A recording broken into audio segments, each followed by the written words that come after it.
Hello everyone. Economics में हमने 2 chapters complete कर लिए हैं। आज हम चैप्टर नंबर 3 है जो डिमांड वो स्टार्ट करने वाले हैं। इस चैप्टर में हम डिमांड क्या है, डिमांड का मीनिंग जानेंगे, फिर डिमांड को कौन कौन से फैक्टर्स अफेक्ट करते हैं वो जानेंगे, फिर डिमांड फंक्शन क्या है, लॉ ऑफ डिमांड क्या है, expectations to law of demand क्या है, उसके जो ग्राफ्स है वो देखेंगे, कंस्ट्रक्शन देखेंगे, इंक्रीज़ कैसे होती है, डिक्रीज़ कैसे होती है, फिर इलास्टिसिटी ऑफ डिमांड देखेंगे, फिर जो उसके जो डिग्रीज़ है प्राइस इलास्टिसिटी के वो भी हम इसमें देखने वाले हैं। बहुत ही इंटरेस्टिंग चैप्टर है और इस चैप्टर में से एग्ज़ाम में ज़्यादा मार्क्स में से पूछा जाता है, सो बी वेरी केयरफुल। इसका इंट्रोडक्शन देखें तो demand and supply are very important concepts among basic concept of economics. A person cannot have analytical power without explanation of demand and supply in economics. Therefore, explanation of two market forces called demand and supply is necessary. Here we will study the concept of demand. Demand का हम concept समझेंगे। कभी कभी क्या होता है कि person है कोई तो उसको जो मार्केट में कोई भी एक चीज़ की क्या डिमांड है वो डिमांड हमको जाननी है। तो डिमांड है वो इकोनॉमिक्स के लिए बहुत इम्पोर्टेंट है। Demand is the quality of a commodity which a buyer desires and is able and willing to buy at a given price at a given point of time. इसमें underline करना है compulsorily, ये definition याद रखनी है। Demand is thus determined by 5 factors, namely desire, willingness to buy, ability to buy, a particular price and particular point of time. All these 5 factors are essential to define demand. ये जो है वो demand के लिए बहुत important है। अब next देखें तो factors affecting demand determines of demand. तो फैक्टर्स अफेक्टिंग डिमांड क्या है? तो फर्स्ट है price of the commodity and service and second है फैक्टर्स अदर देन प्राइस। तो प्राइस ऑफ कमोडिटी और सर्विस में क्या होता है कि price of the concern good is the most important determinant of its demand. When a price of goods falls the rational consumer will buy more. And example देखें तो demand expands and when price falls a rational customer will buy less, demand contracts. ये concept है वो आपको आगे ज़्यादा समझ में आएगा। मतलब कि अब जो डिटरमिनेंट्स है उसके देखेंगे कि डिमांड को क्या क्या असर करता है।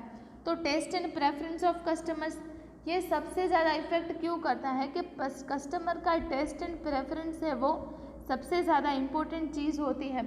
तो वो कभी कभी कोई चीज़ में होता है टेस्ट एंड प्रेफरेंस और कभी कभी नहीं होता। तो जब नहीं होता तब डिमांड इंक्रीज होती है, जब होता है तब डिमांड इंक्रीज हो जाती है। उसके बाद है income of a consumer, consumer की इनकम भी इसमें देखी जाती है। The demand for a commodity increases with increase in the consumers income. Consumer की इनकम के साथ साथ डिमांड भी इंक्रीज होती है। When income of a consumer falls her his demand for goods falls. और डिमांड जब कम होती है तब मतलब इनकम कम होती है तब डिमांड भी कम हो जाती है। कस्टमर की इनकम कम होती है तो उसकी डिमांड भी कम हो जाएगी क्योंकि उसके पास इतना पैसा नहीं होगा। Thus, there is a direct relationship between income and demand. However, there are some goods known as inferior goods in economics whose demand decreases with the increase in income. Thus, these goods are expectations to the direct relationship between income and demand. Second है उसके बाद है price related goods. Normally related goods are substitute goods and complementary goods. The demand for a particular good in market depends on the price and availability of its related goods, namely substitute goods and complementary goods. अब उसके जब बात करें तो price of substitute goods क्या है, तो substitute goods are those goods which can easily use in place of other. Substitute goods क्या है कि जो भी उसमें फर्स्ट है price of substitute goods. Substitute good मतलब क्या कि एक गुड की जगह पे, एक चीज़ की जगह पे हम जब दूसरी चीज़ यूज़ कर सकते हैं तो उसको सब्स्टिट्यूट गुड्स बोलते हैं। इसका हम एग्जांपल में आपको बताऊं तो कोई टूथपेस्ट यूज़ करते हैं तो हम पेप्सोडेंट यूज़ करते हैं, लेकिन क्लोजअप है, कोलगेट है, वो सब्स्टिट्यूट गुड्स है कि पेप्सोडेंट की जगह पे हमको क्लोजअप भी चलेगा और कोलगेट भी चलेगा, तो इसको हम सब्स्टिट्यूट गुड्स बोलते हैं। They are very closely competing brands of televisions, motorcycles, refrigerators, etc. Substitute one another. If the price of substitute goods falls, then the customer may choose to replace his current brand with the substitute which has become cheaper. Hence, the demand for a goods fall when price of substitute falls. मतलब कि क्या कि जब Pepsodent की price बढ़ गई और Colgate की प्राइस अभी भी उतनी ही है या कोलगेट की प्राइस कम हो गई, तो सब्स्टिट्यूट है ये गुड्स। क्या पेप्सोडेंट ही यूज़ करना ऐसा कंपलसरी नहीं है, कोलगेट या क्लोजअप भी यूज़ कर सकते हैं, तो उसकी जो डिमांड है पेप्सोडेंट की वो कम हो गई।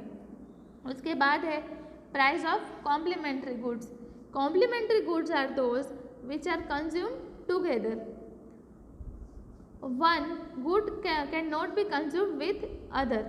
In other words, there must be consumed jointly to satisfy want, need. For example, mobile phone and SIM card.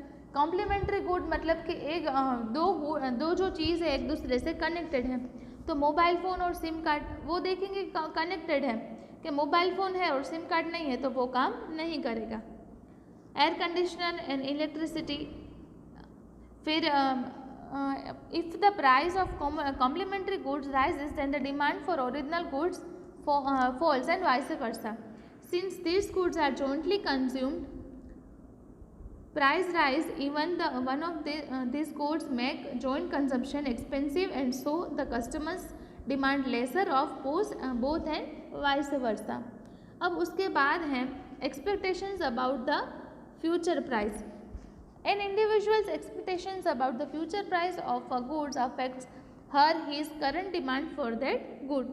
If the customers expect the price of a goods to rise in the future, his demand for this food increases in the current period and vice versa. So future prices की expectations की वजह की जो expectation है। Next है size and demographic profile of population. The size as well as the demographic profile of population impact the total market demand for a good. If total population is large then the total market demand will be more and vice versa. Likewise, if greater population belongs to a particular age group, then the demand for a certain goods in market will more. So demand भी ज़्यादा हो जाएगी। उसके बाद है demand function. अब demand function क्या है? The cause of effect relationship between variables can be express in functional notation. Demand function specifies a functional relationship between demand for a good and the determinants of this demand. It represents the demand for a good is dependent on many factors like price of a good, taste and preferences of a customer, income of the customers, price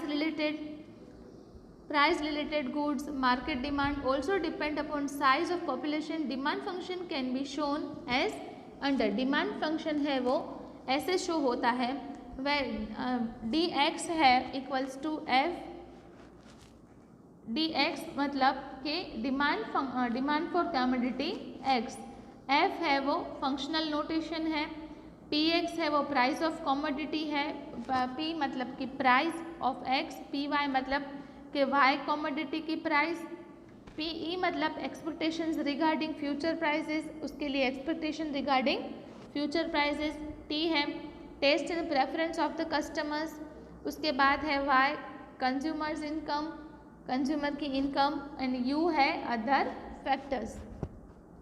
ये जो है वो demand function को notify करता है। Economic studies the relationship between price and demand for various purposes. In the law of demand the relationship between price and demand for a good is studied by assuming all other demand determinants are as given. So हमने demand function जो है वो देखा, हम इसके sums करेंगे उससे ज़्यादा हमको आइडिया आएगा, लेकिन ये डिमांड फंक्शन में क्या क्या चीज़ें इंक्लूड होती है वो हम देख सकेंगे। डिमांड फंक्शन आज हमने कंप्लीट किया और जो फैक्टर्स अफेक्टिंग डिमांड थे वो भी कंप्लीट किया। तो होम असाइनमेंट में आपको factors affecting demand and demand function का जो कॉन्सेप्ट है वो नोटबुक में लिखना है। Thank you.